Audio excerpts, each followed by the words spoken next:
하나님 아버지, 하나님은 우리의 인생을 인도하신다는 사실을 기억합니다. 오늘도 주님 앞에 나와 예배드리는 모든 성도들에게 흔들림 없는 믿음을 허락하여 주옵소서. 그리하여 어떠한 어려움 속에서도 오직 주님만을 섬기며 든든히 서는 자로 인도하여 주옵소서. 우리가 살아가는 가운데 회개하고 돌이킬 것이 있다면 용서하시고 늘 하나님의 은혜를 찬양하는 자로 세워 주옵소서. 우리의 삶을 인도하시고 세상을 움직이는 분은 주님이라는 사실을 깨닫게 하시고 우리의 인생에 이해하기 어려운 고통이 따를지라도 그것을 이길 수 있는 힘은 주님으로부터 온다는 사실을 알게 하셔서 고난 속에서도 믿음을 잃지 않도록 인도하옵소서. 감사하며 예수님의 이름으로 기도드립니다. 아멘. 오늘 하나님께서 우리에게 주신 말씀은 욥기서 38장 1절부터 15절까지 말씀입니다. 제가 읽어 드리도록 하겠습니다. 그때 여호와께서 폭풍우 가운데에서 욥에게 말씀하여 이르시되 무지한 말로 생각을 어둡게 하는 자가 누구냐? 너는 대장부처럼 허리를 묶고 내가 내게 묻는 것을 대답할지니라. 내가 땅에 기초를 놓을 때에 내가 어디 있었느냐? 내가 깨달아 알았거든 말할지니라. 누가 그것의 도랑법을 정하였는지 누가 그 줄을 그것의 위에 띄었는지 내가 아느냐? 그것의 주추는 무엇 위에 세웠으며 그 모퉁이 돌을 누가 놓았느냐? 그때 새벽별들이 기뻐 노래하며 하나님의 아들들이 다 기뻐 소리를 질렀느니라. 바다가 그 모태에서 터져 나올 때 문으로 그것을 가둔 자가 누구냐? 그때 내가 구름으로 그 옷을 만들고 흑암으로 그 강보를 만들고 한계를 정하여 문빗장을 지르고 이르기를 내가 여기까지 오고 더 넘어가지 못하리니 내 높은 파도가 여기서 그칠지니라 하였노라. 내가 너의 날에 아침에게 명령하였느냐? 새벽에게 그 자리를 일러 주었느냐? 그것으로 땅끝을 붙잡고 악한 자들을 그 땅에서 떨쳐버린 일이 있었느냐? 땅이 변하여 진흙에 인친 것 같이 되었고 그들은 옷같이 나타나되 악인에게는 그 빛이 차단되고 그들의 높이 든 팔이 꺾이느니라. 아멘. 오늘 본문 1절을 보면은 하나님은 폭풍 가운데서 욥에게 응답하십니다. 욥의 부르짖음에 하나님께서 마침내 입을 열어 응답하는 장면입니다. 그동안 욥은 자신의 인생에 도무지 이해할 수 없는 고난이 닥치자 하나님께 그 이유가 무엇인지를 알려달라고 호소했습니다. 거듭거듭 호소했으나 하나님은 욥의 호소에도 불구하고 침묵으로 일관하셨던 것입니다. 이것은 욥에게 있어서 그 어떤 육체적인 고통보다도 견디기 힘든 고통이었습니다. 한번 생각해 보십시오. 신앙인으로서 가장 힘들고 괴로운 순간이 언제일까? 그것은 아마 삶이 힘들고 고통스러운데도 누구에게도 도움을 요청할 수 없어서 하나님만 의지하며 간절히 부르짖었는데 하나님이 침묵하실 때일 것입니다. 가장 간절히 도움을 요청했고 하나님의 손길만이 절박하게 필요했는데 아무런 응답이나 도움이 없는 순간을 맞이하면 아마도 버림받았다는 생각과 배신감을 느낄 것입니다. 더 나아가 지금까지 믿어온 하나님의 실존까지 의심하게 될 것입니다. 모태 신앙자이든 그렇지 않든 간에 하나님을 믿는 사람이라면 누구나 혼란의 순간을 맛보며 더욱더 고통 속으로 빠질 것입니다. 그전까지 나와 내 인생을 선한 목자처럼 인도하시고 책임지셨던 하나님의 손길과 임재가 마치 언제 그랬냐는 듯이 사라지고 팍팍한 인생의 쓰나미가 몰려올 것입니다.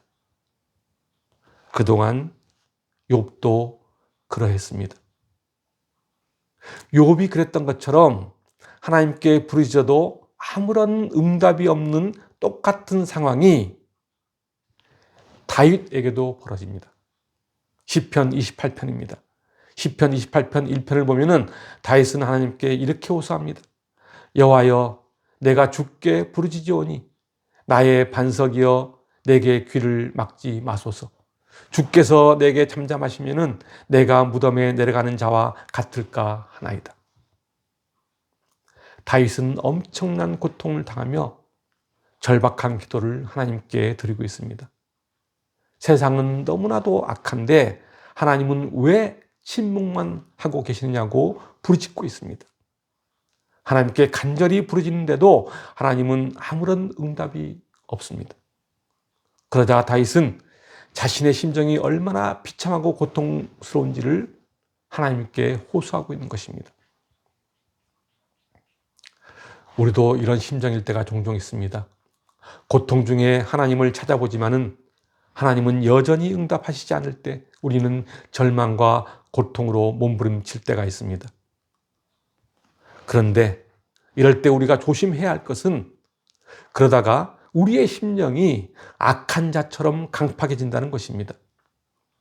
우리의 심령이 강팍해진다는 것은 우리의 마음이 점점 하나님과 멀어져서 하나님의 인도함을 깨닫지 못하고 하나님의 은혜를 은혜로 받지 못하고 그리고 마음이 완악해져 하나님을 떠난 자가 된다는 것입니다. 다윗은 악한 자들로부터 말할 수 없는 시다짐을 받았지만은 마음이 완악해지지도 않았고 하나님을 떠나지도 않았습니다. 그의 영혼은 여전히 순결했습니다. 그리고 그는 언제나 주님을 바라보았습니다.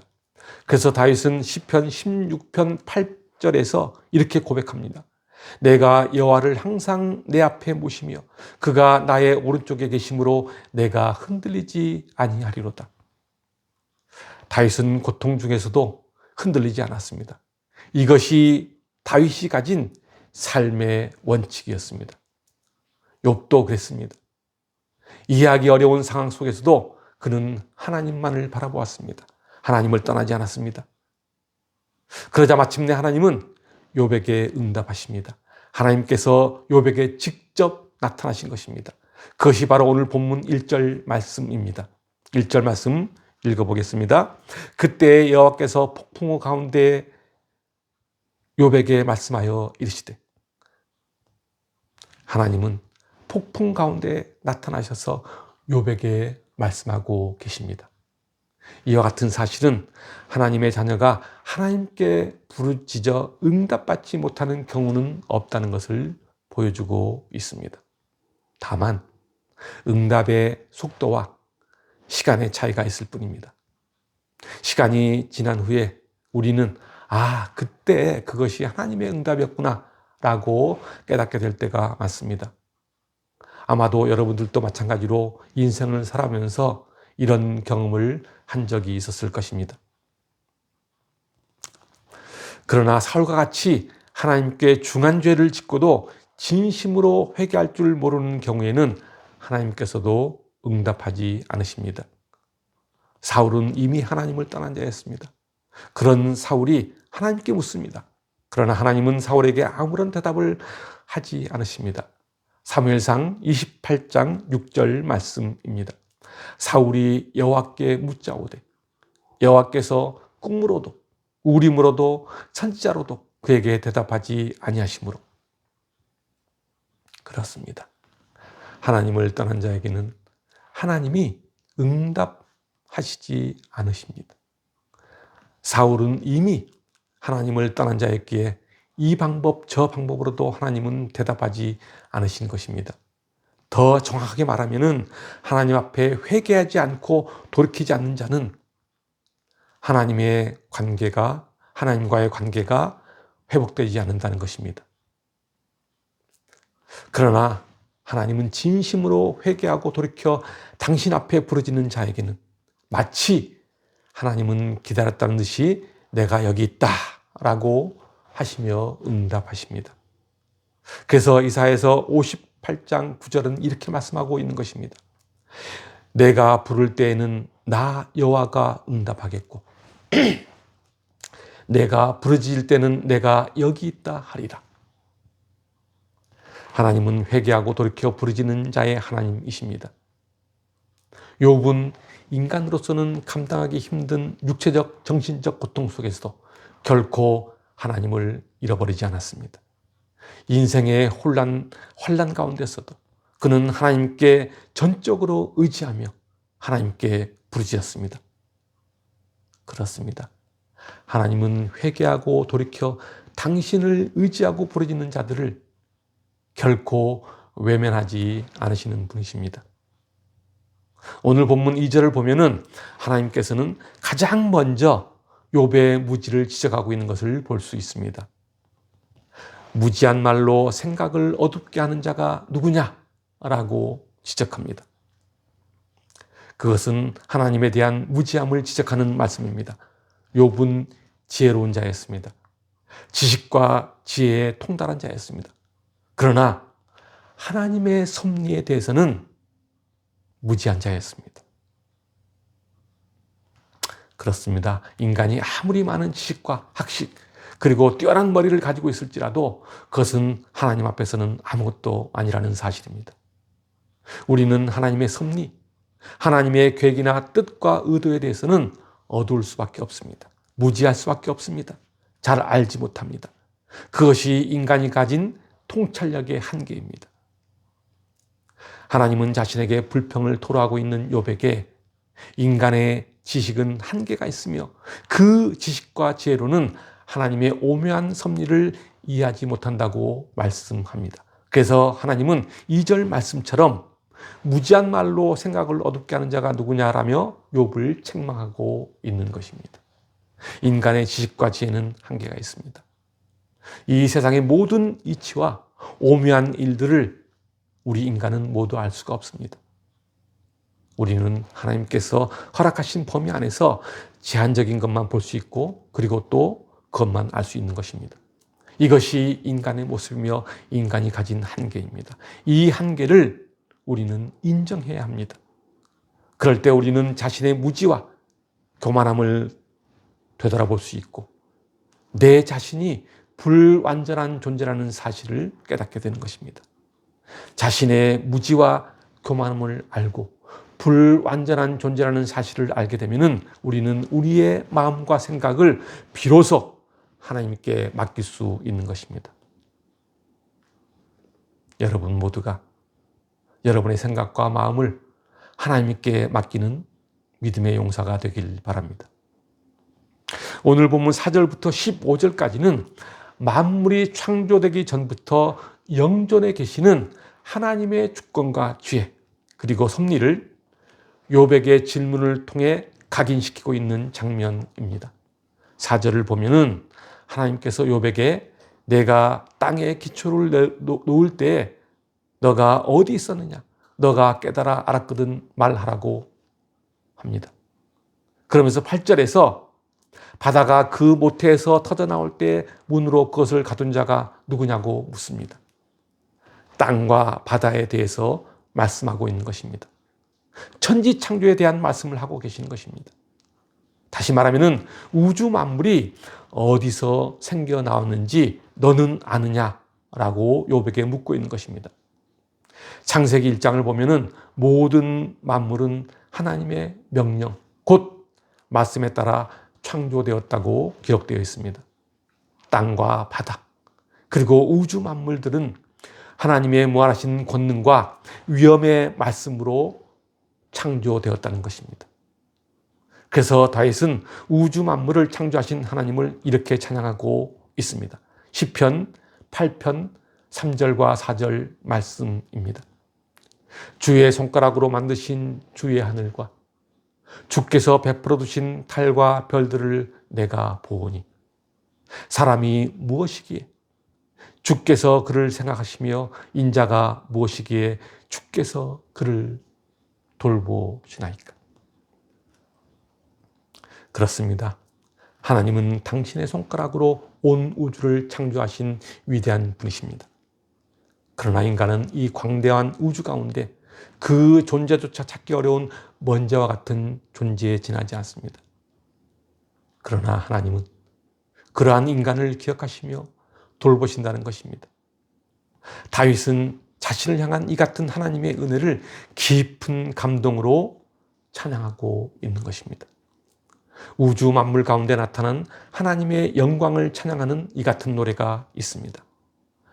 여호와 우리 주여라는 찬양곡입니다. 이 찬양곡은 조금 전에 읽어드렸던 시편 8편을 인용하여 부른 찬양곡입니다. 한번 우리 들어보겠습니다.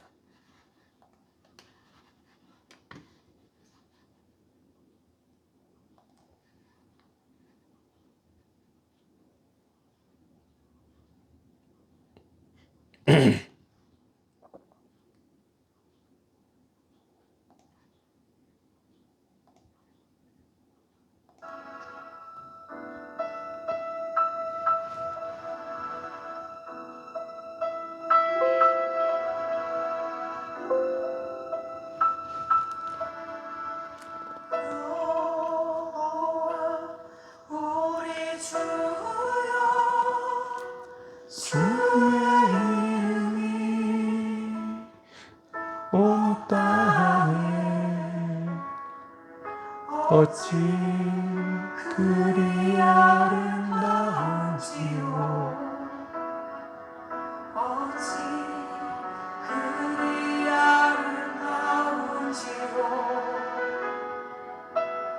여호와 우리 주여 주의 이름이 온 땅에 어찌 그리 아름다운지요.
아버지 그리 아름다우시오.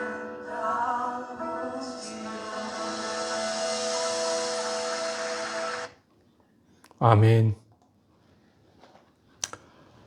그렇습니다. 하나님은 보잘것없는 우리를 생각하시고 돌보아 주십니다.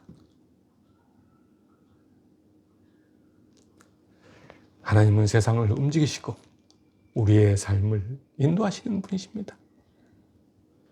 그 사랑이 여러분과 함께하기를 소망합니다.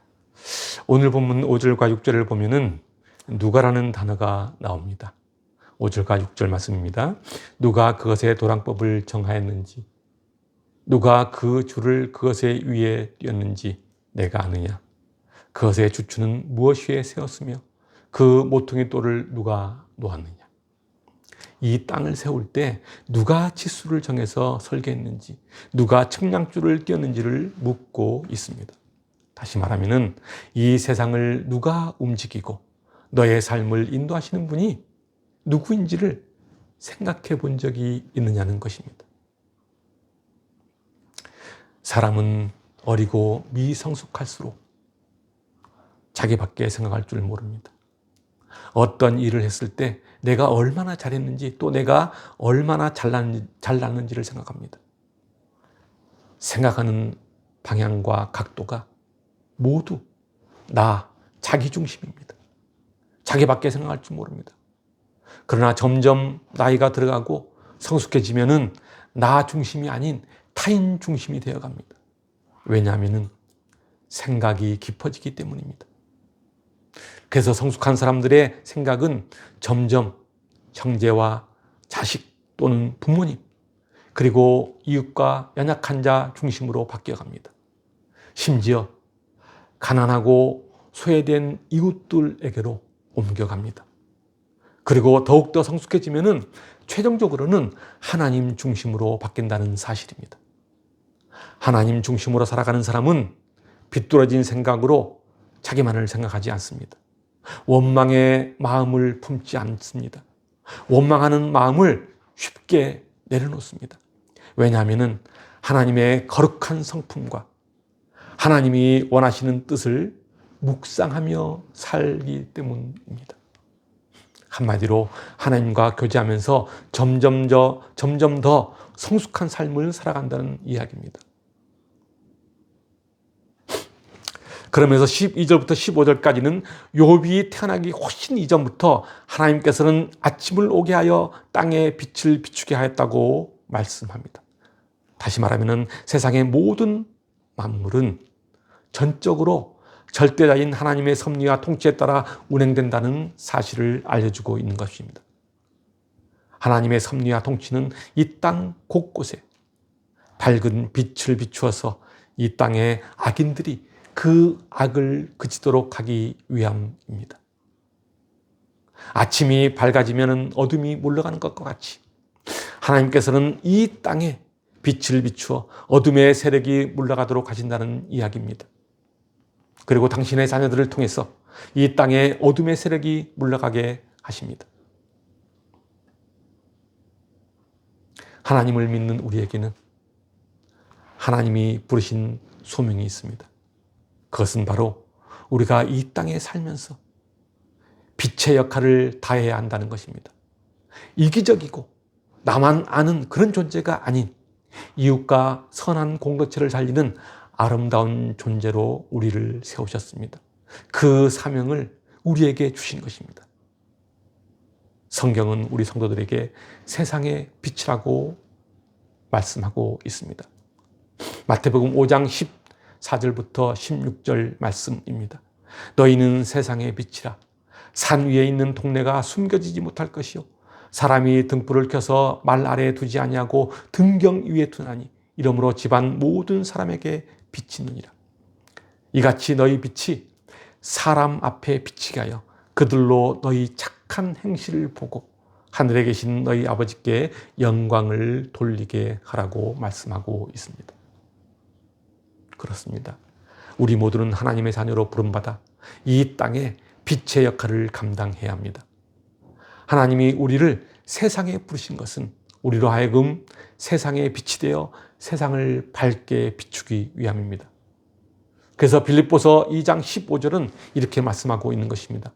이는 너희가 흠이 없고 순전하여 어그러지고 거스르는 세대 가운데서 하나님의 흠 없는 자녀로 세상에서 그들 가운데 빛들로 나타내며 라고 말씀하고 있는 것입니다. 세상은 갈수록 어두워지고 있습니다. 점점 이기적인 사회가 되어가고 있습니다. 이러한 시대에 우리가 세상에 빛을 비추어 세상을 밝게 해야 합니다.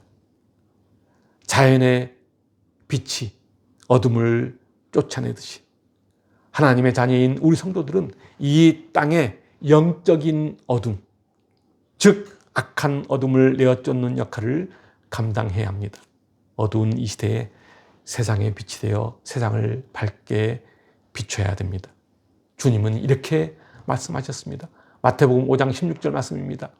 이같이 너희 빛이 사람 앞에 비치게 하여 그들로 너희 착한 행실을 보고 하늘에 계신 너희 아버지께 영광을 돌리게 하라고 말씀하셨습니다. 그렇지만 이 땅의 많은 교회와 성도들은 빛이 아닌 어둠의 모습을 세상에 보여주고 있습니다. 그래서 세상 사람들은 교회와 우리 성도들을 향해 비난의 화살을 보내고 있는 것입니다. 하나님의 자녀로서 정체성을 잃어버린 모습입니다. 하나님의 지혜를 잃어버렸기 때문입니다. 원망과 불평이 나오는 상황일수록 신실하신 하나님을 기대하며 신뢰해야 합니다. 인생의 고통 가운데 살았던 욥은 고통 중에서도 하나님을 찾았습니다. 자신에게 찾아온 이해하기 어렵고 힘든 상황 속에서도 그는 오로지 하나님께 의지했습니다. 회개하고 돌이켜 하나님께 부르짖었습니다. 자신의 한계를 인정했습니다. 그러자 하나님의 섭리와 통치가 어떤 것인지를 깨닫게 된 것입니다. 하나님은 보잘것없는 우리를 생각하시고 돌보아 주신다는 사실을 깨닫게 된 것입니다. 하나님의 섭리와 통치는 이 땅에 어둠을 물러가게 합니다. 그래서 우리로 하여금 이 땅에 빛을 비추는 사명자로 세우십니다. 하나님의 말씀을 깊이 묵상할 때 우리는 하나님의 뜻을 발견할 수 있습니다. 하나님의 뜻을 발견하는 자가 믿음의 성숙한 자녀로 살아가게 되는 것입니다. 성숙한 믿음의 자녀는 자신에게 찾아오는 인생의 고통을 결코 고통으로 여기지 않습니다. 고통을 쉽게 이겨내고 훌훌 털어내 버립니다. 심지어 그것을 디딤돌로 여깁니다. 그래서 더욱더 성숙한 인생을 살게 되는 것입니다. 인생을 역전시키는 하나님의 놀라운 은혜가 부어짐을 깨닫게 되는 것입니다. 여러분 모두가 하나님의 위대함을 경외하며 바른 신앙의 삶을 살아가는 성숙한 인생이 되기를 주님의 이름으로 축원합니다. 기도하겠습니다.